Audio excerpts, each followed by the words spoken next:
Devastating floods in China, September 2024.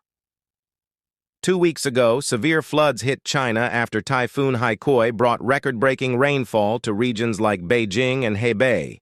Over 30 people lost their lives and thousands were forced to evacuate as floods and landslides destroyed homes and infrastructure. Rescue operations are underway to assist those affected, while efforts continue to restore power and clear blocked roads. This disaster marks one of the worst floods in recent years.